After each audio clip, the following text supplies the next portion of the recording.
Experience senior living inside Chennai from Elements starting at rupees 85 lakhs. Call 9790399039. இங்கிலாந்துக்கு எதிரான Lord's test போட்டியில் ஏற்பட்ட தோல்வி குறித்து இந்திய பந்துவீச்சாளர் சிராஜ் எமோஷனலாக பேசியுள்ளார்.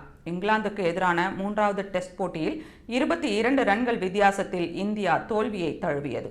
வெற்றிக்கு 193 ரன்களே தேவையாக இருந்த இடத்தில் இந்தியாவே வெற்றி பெறப் போகிறது என்ற எதிர்பார்ப்பு இருந்தது. ஆனால் இந்தியாவின் டாப் ஆர்டர் வீரர்கள் மோசமான பேட்டிங்கை வெளிப்படுத்தியதால் அந்த வாய்ப்பை இழந்த இந்திய அணி 1-2 என தொடரில் பின்தங்கியுள்ளது. இதுவரை ஆட்டமிழக்காமல் நிலைத்து நின்ற 60 ரன்கள் அடித்து போராடிய ரவீந்திர ஜடேஜா நம்பர் 10 மற்றும் நம்பர் 11 வீரர்களுடன் சேர்ந்து 58 ரன்கள் பார்ட்னர்ஷிப் போட்டு இங்கிலாந்திற்கு பயத்தை ஏற்படுத்தினார். துரதிருஷ்டவசமாக சிராஜ் போல்டாக்கினார். இது குறித்து எமோஷனலாக பேசிய சிராஜ் ரொம்ப உணர்ச்சி வசப்பட்டதாகவும் அது 2-1 இருந்திருக்கலாம்.